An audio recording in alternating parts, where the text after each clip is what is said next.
Hello, today we're going to talk about bilingual education, and with our speaker is An Shu. Thank you, Anne, for coming. Thank you for having me. Yes. And Joe, together with me, is our chief editor. We're going to talk about this topic and learn about what's missing for the bilingual education. So, Joe? Welcome, Anne. Very nice to have you here. Thank you for having me. We want to have you talk a little bit about yourself, where you were born, and I know you've been a technologist, and you've been an entrepreneur, and now you're educated. Try to tell us about the thread that leads you to this point.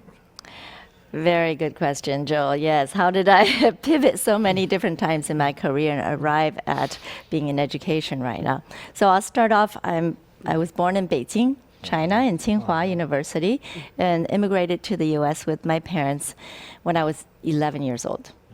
To Erie, Pennsylvania, of all places, in America, where I learned, yes, by the Lake Erie, exactly. I didn't know any English when I came, and Erie, Pennsylvania was a town of 250,000 people, but 40 Chinese. Wow. So we all know each other. You were very special. Yeah. I was very special. I was immersed in that English environment. So I learned English quickly and went to middle school, high school, college in Pennsylvania about 10 years, and then came to UC Berkeley for graduate school and stayed in the Bay Area since the late 80s. I studied electrical engineering and then later got my master's and an MBA from Berkeley. So I worked in Silicon Valley for about 20 years between Silicon Valley and China. And I also, after 20 years, I co-founded a company in 1999. The original dot-com bubble lasted for 13 years. I went to China and founded a subsidiary of the company. So when the whole company wrapped up after 13 years, I was in China with my twin son, 6 years old.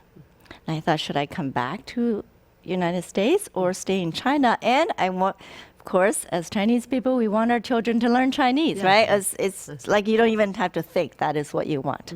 So I said, well, they're here, so I should let them go to school in China, because I went to elementary school in China. Should let them do the same thing, and then we move back for middle school, and later their English will be fine because my English was fine. That was the plan, and while in China, I actually got a little tired of high tech. So I decided to co-found a yogurt company in Xinjiang in consumer products. What flavor is it? Plain. Oh, I see. Yes, it's Greek yogurt. Greek yogurt. Yes, very healthy, natural. Xinjiang has the best. Yes, milk. Yes, milk, Of course, exactly. yes. My business partner was from Xinjiang. So we did that for about 5 years. And then pandemic hit. And my sons, twin boys, were going to 9th grade high school in San Francisco. And I saw what happened to them. And one did okay, the other one was terrible. He just did not do any studying, Zoom school for a year and a half, did a lot of terrible things to a lot of children, as we all know by now. So through that experience, I got involved in the school district in San Francisco and saw that the school board was not doing what they were supposed to do. So I and many other parents got together and we recalled the school board. I still remember that. Yeah. And a Then lot you of were- Chinese Americans supported you. Yes. Well, yes. And the Asian Americans, mainly Chinese Americans in San Francisco, were the main force that pushed the recall to success. And because of the success of the recall, 3 school board members were kicked out, and the mayor got to appoint 3 replacements, and I was one of them. So suddenly I found myself on the school board of San Francisco Unified School District. I had no idea. I'm a high-tech entrepreneur and a mom, and then here I am on the school board. What is Because you're a this leader. about? Yeah, you're a great leader. Well, I just thought that these people shouldn't be there, so let's get the job done and kick them out. Remind us a little bit about the reason for the recall, just for the audience. Yes. Oh, thank you. Yes. So that was pretty historic recall. Nothing like that had happened for 50 years at least. Okay? The reason we wanted to recall the school board was that during the pandemic, first they wouldn't open schools. And we parents saw our kids at home suffering from Zoom school. Now, as a high-tech entrepreneur, you don't have to open schools to solve that problem. Let's just discuss what are the ways you can solve this problem of kids in front of a screen for so long and not learning anything. Well, they were not discussing that problem at all. They were discussing instead some political topics like renaming schools. Okay? George Washington High School name needed to change. Abraham Lincoln, renaming schools, and then they wanted to paint over George Washington mural in the high school. And the last straw was they removed the merit-based criteria for one of the best high schools in the country, Lowell High School in San Francisco. Too left. They just, without notifying anybody, they removed that criteria. So they That care was for the the last straw. appearance instead of substance. of They the were student. just playing politics. Yes. Just So, yeah, politics, I agree. as they have always done. So- But actually, none of the parents had ever paid attention Yes. before. But because of the pandemic, because all the kids were at home, we had such a huge problem in front of us that we turned to the school board and then saw what they were doing, which they had been doing for decades. But we saw, and then we got really angry. And that's why we wanted to recall them.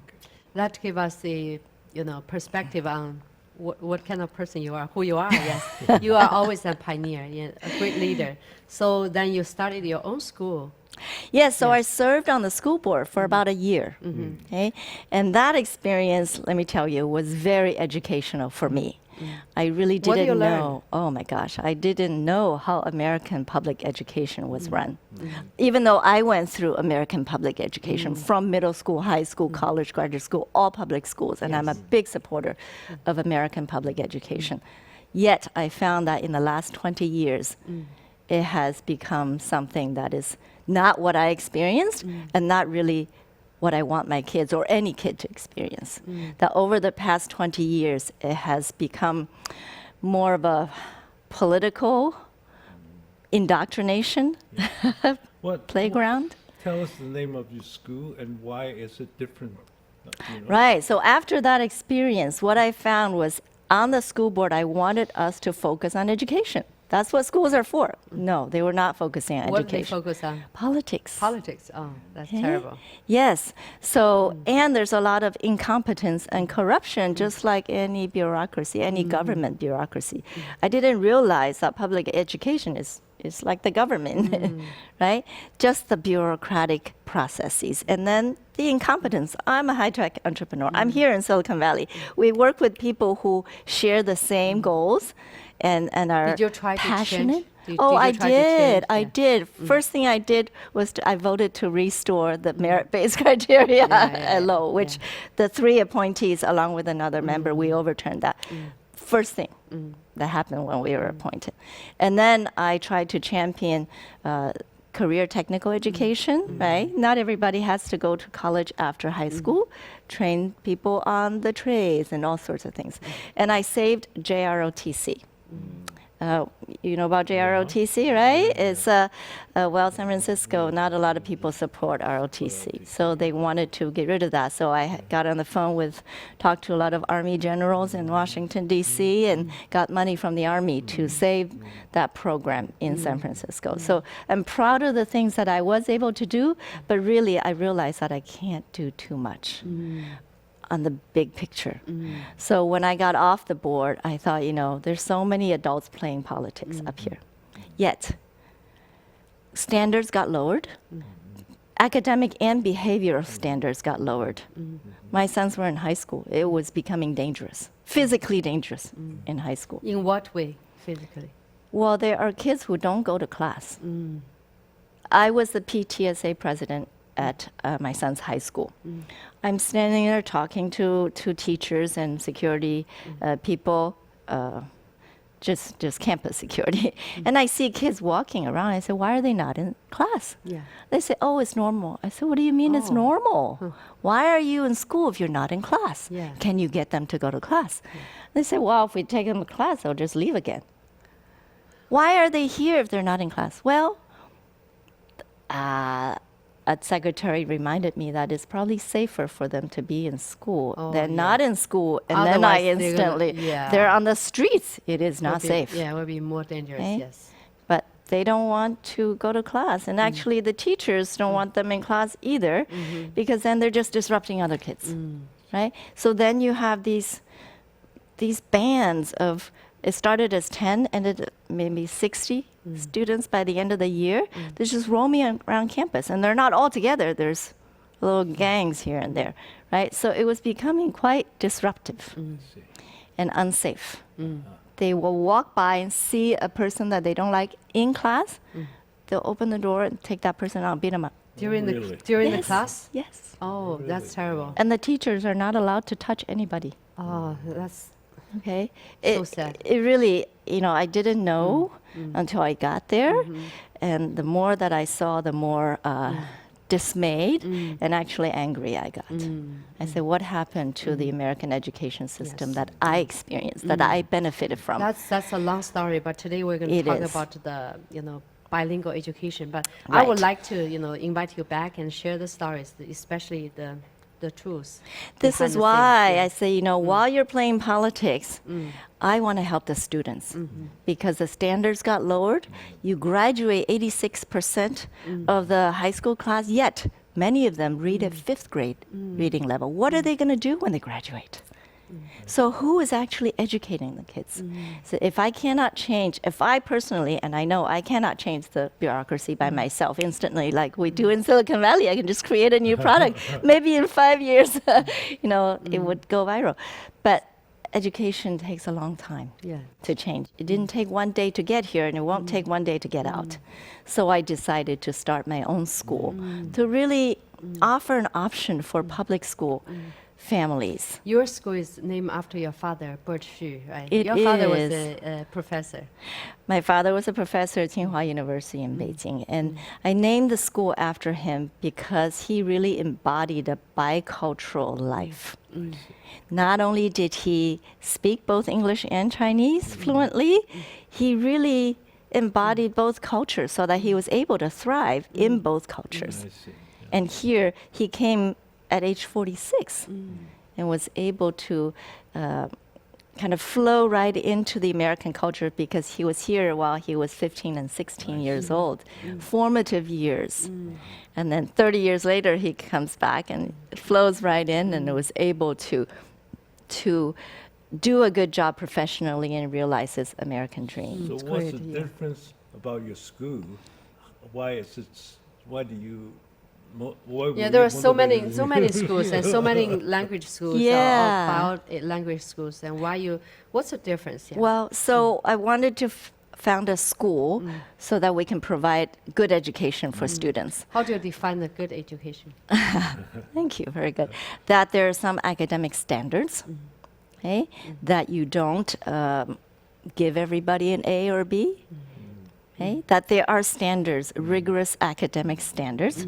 That's the academic part. We say we teach the ABCs. B is for bicultural. Okay. When I found a school, I thought, well, the academic rigor is actually innate to Chinese culture. Yeah. You don't even have to say anything. You know that Chinese people value education, Yes, of right? course, The yes. rigor and the discipline, right? So then if you use that as one of the measures for a good education, then it has some Chinese elements. And then thirdly, character education.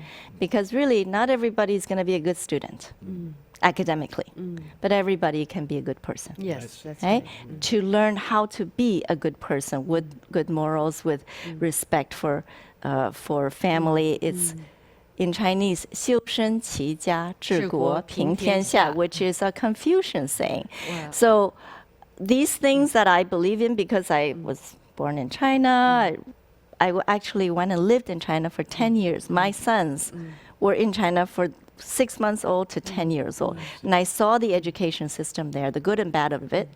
I saw the education here, good and bad of it. And I thought, if I'm going to create a school, I want the good of both. I see.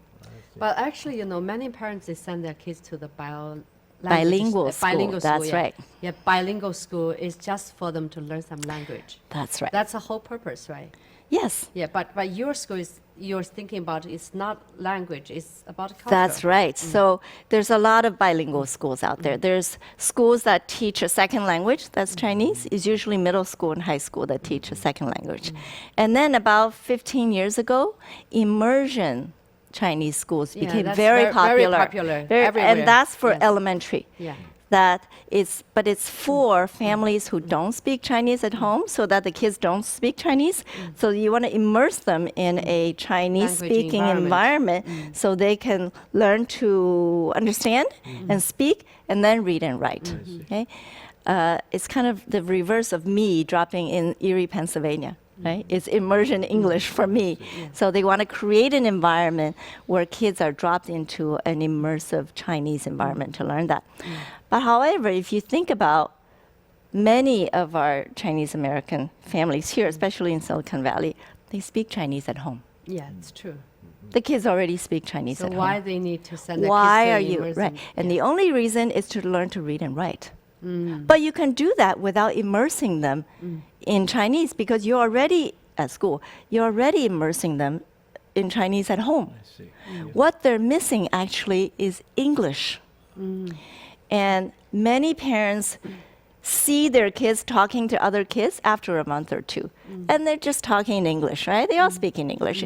And it looks fine on the surface. However, what's different between kids who come from Chinese-speaking families versus kids who come from English-speaking families is the level of English. The kids' English, they're fine. They can Yes, talk that's to each other, no problem. But the Chinese kids are missing, the English parents, they just speak to each other, and the kids are there playing. The kids, they're not Actually, really they listen. listening, No, they but osmosis, it comes Yeah, in, yeah. right? So they hear adult words. They hear how adults speak to each other, the sayings, the idioms, right? Yes. And then when the adult talk to the kids in English, then you have to talk back. It's not the same as talking to other kids. You have to speak to an adult, because your mom and dad will say, "Don't say that," or you say, "Ask, may I, and not can I." Right? May I go to the bathroom? No. Can I go to the bathroom? No. What's the right question? May I go to the bathroom? Yes, you may. Okay. So in English-speaking families, it's kind of natural this way, but it doesn't happen in Chinese-speaking families. If it happens, it's in Chinese. It's not in English. So what happens is these ABCs, they can talk to kids, friends, fine, but they can't talk to adults, and their vocabulary is much less than the kids from English-speaking families. So they really need to learn English, because after all, we live in America. They learn English at school. They don't have to send them to the bilingual school, right? Not in immersion Not in, bilingual school. They can send them to a school where they teach Chinese, okay? But English is still the main instruction language, which is what our school is. The priority number one in our school is English. Number two is math. Number three is Chinese. I see. Oh, I see. So, Right? what are your students? Your students mostly Chinese or Indian? Or We actually have become quite multicultural. diverse. Quite We diverse, started 2 years ago with only 4 students. Now we have 19. Oh, nice. And we have, many of them are ABCs, American-born Chinese. We have some mixed Chinese and Caucasian parents, or Asian, like Korean and Caucasian What's mix. your goal to achieve? What do you think that they need help We also most? have a couple of Turkish kids. Yeah. Wow. So why Turkish send their kids to learn Chinese? Well, this actually happens to be my yogurt company founder. He's actually Turkish. Okay. We stopped that company because of the situation in Xinjiang. So he was in Turkey and he came here. So we're actually becoming quite diverse. What is our goal? You mean yes, for the kids, yeah. for our school? Our goal for the first 3 years is to come up with an education model that is bilingual and bicultural, okay? That is academically rigorous and disciplined, but combined, which the academic rigor and discipline is very Chinese. But then American education really encourages creativity, confidence building, independence, right? So we actually want both. because we do live in America. You can't be all Chinese here. You have to learn some independence, right? You have to be creative. But before you can be creative, you have to have some basic skills. Like the multiplication table, you have to memorize it. Okay. You know, a lot of public schools forbid you from memorizing the multiplication table. But then you can't go beyond second, third grade math if you don't memorize it, right? So we make our kids memorize it. And then you can learn all about the language of mathematics, right? It's really interesting. I'm an engineer, so I love math, I love engineering. So we really want to build an education model that combines the Chinese and the American cultures. So it's not just language. It's really our education philosophy. Language is part of the culture, right? That's right. But parents, they send the school to learn the Language only. They thought their language is the culture. It is not. Because parents just think language, and but really, if they think deep down to it, they want their kids to learn the culture. But to learn the Chinese culture in Chinese is very difficult. Your Chinese has to be very good.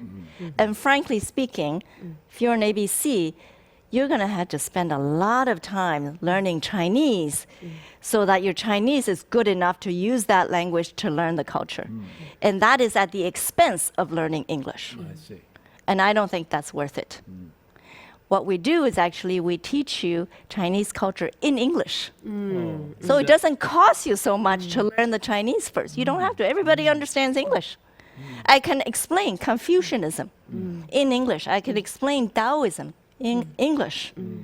Buddhism. These are the three philosophies of Chinese civilization. Well, when you taught young kids, that's too complicated for them, right? It is. Yeah, Right. Yeah, So what we do Confucius is- and yeah. Taoism. I think that's too complicated. So for So what do you the teach for the kindergarten young to kid? Yeah. kindergarten to second graders in Chinese culture class, we have them memorize 三字经, 唐诗, okay? 背三字经, 唐诗. But still, Okay? still So that they- difficult for them. Oh, no, it's No? not. Oh. No. Okay. Just to recite these poems, they don't know what they're saying. Oh, yeah. But they'll Yeah, say it, and they can recite, memorize. yeah. Yes. Yeah, they can memorize, but they don't know. They right, don't know it's what okay. it's saying, yeah. It's okay that they don't know. Okay, they can recite like nursery rhymes. They can recite 三字经. They can recite Tang poetry. They don't know the difference, right? But if it's in there, 3 years, 5 years later, when they still say it out loud, the nursery rhymes will be too elementary. I see. It's like, why are you singing a nursery rhyme when you're like 5th grade, right? But if you can still remember 三字经 and 唐诗, then you begin to understand what you're reciting. You Right? have to So, think. A little do bit you, of Do you time. explain to them the meaning of this 唐诗 or To the young 三字经? kids, no. No. We just teach just them. just memorize, yeah. Yeah, just memory. Just get used to this is a Tang poetry from Tang Dynasty X thousand of years ago, right? And this is 三字经. It sounds very lyrical. It helps you learn Chinese actually, right? It really does. And then the middle, let's say third through fifth grade students, we teach them about Chinese geography, the 4 famous inventions in Chinese history, right? Ancient Chinese inventions, gunpowder, Yes, that's printing press, right? Yeah. this kind of compass, right? So that they know, and then we explain to them the stories behind Chinese holidays. So in many, I would say probably all of the bilingual schools, they will celebrate Chinese New Year. Everybody gets dressed up, eats dumplings and things like that, right? They know it's a thing. But do you know the story of the monster Nian? Okay, why are there firecrackers? Why is it the color red? Right? And also you can eat 粽子, right? Why do you eat 粽子? It's because the person who Yes. drowned in the Yeah. river, people wanted the fish not to eat the person, Yes. so they give fish the food, right? So you start to learn these traditional Chinese stories behind the tradition. Not just, oh, you eat mooncake at the Mid-Autumn Festival, right? What's the Chang'e 故事, right? The story behind it. So that they get a little bit deeper beyond holidays and food. have you found anything difficult when you're trying to tell the young kids about the stories behind the No, things? our students really are interested. They like it because they've been doing this for a while, right? Their family always celebrate Chinese New Year, but then they didn't know all the stories behind it. Yes, they really like it. You know, And- I told this story to a kid in the United States, and he asked me this question. He said, well, if you threw the drones to the river and to prevent the fish to eat that nice man, yeah. and why don't you do this every day? Because you only do this in this season, and then fish can eat him, come back eat him Right, other time. That's a question that. It's a good question because then the person first understood it and then is thinking about it. Yes, that's right. That's great. Yes, independent thinking about it. Yeah, yes. critical thinking skills. So what would you That's answer for great. that? I say that is a story. It is a legend. Right? It tells you the story behind this tradition. Practically speaking, yes, you should give fish food every day. Otherwise, prevent. Yeah. Right, but we can't celebrate this holiday every day of the year, right? So at least once a year we remember this. But I think still language is really important. But your perspective is language is not the culture. It's a It's tool just to part- get to the it's culture. a part of, it's a tool to Yes. get the culture. Yeah. So the culture behind the language is more important. Yeah, so let me tell you what we teach to the middle school students. Right, so we got the little ones memorizing 三字经, 唐诗, right? The middle ones a little more about the Chinese culture, and then the older ones actually learn about Chinese history and the dynasties back 5,000 years. Okay? And at the same time, they're learning Western history and social studies, right? So you know that Mesopotamia is about 5,000 years ago. So then you realize actually the Chinese civilization and the Western civilization all started about the same time. And even Confucius, Lao Tzu, and Aristotle, Plato, Socrates, all within like 100 years of each other, and Buddha. It's just amazing. Right? So human history, whether you're in the East or the West, all progressed along the same lines that these great thinkers appeared at the same time. So you can get a better appreciation of, yes, you have this Chinese roots. Sometimes I think I felt it when I was a teenager that I'm Chinese. In Erie, Pennsylvania, I'm the only person that I can see who's Chinese, right? So do I know any? I know Chinese language at least, but do I know any Chinese culture or history? I didn't. That's true. I didn't learn any of it. So I agree with you. When people are sending their kids to learn the Chinese language, Yeah. The language is so difficult for them, and how could they understand the culture? Even you speak very good English, or you Yeah. speak very good Chinese, and you still, you're not I really know didn't about know. the, you Yes. don't really know about Nobody the culture, ever taught me. Yes, my that's my right. parents didn't Yes. sit down and tell me Chinese history. So should tell the Chinese culture in English, the Yes. language they're familiar with. That's right. So that they can learn the content of the culture. Yes. So we teach them about, calligraphy. We actually have calligraphy class every week. Okay? Teach them about traditional Chinese medicine. We don't actually teach them how to do acupuncture, but to know that there is such a thing Yes. as traditional Chinese medicine versus what you see Western doctors, right? I That agree it's a with you. different concept. Sure. Right? And the arts, the architecture, and then the classics of So it's not a bilingual education; it's a bicultural, Bicultural education. in the United States. Yes, time is that's- almost here. And thank you so much for being with us. And next time we will invite you back, and we can talk more. Well, thank you for having Yes, me. Joe. Wow, your time passes by fast. Yes. I have lots more to say next time. Yes. Right. Joe, Okay. you have anything you want to? I really want to thank you for coming here, and I would really commend you on your project. I think it's worthwhile for you to take on this task to educate our kids about bicultural and bilingual. Yes, thank you. And I really support what you're doing here Thank you. as Ding TV, Yeah, letting. we can work together and encourage our kids to tell our Asian American stories together. Absolutely. Yes. Yes. Wonderful. good. Thank you. Thank you. Thank Thank you. you, Anne.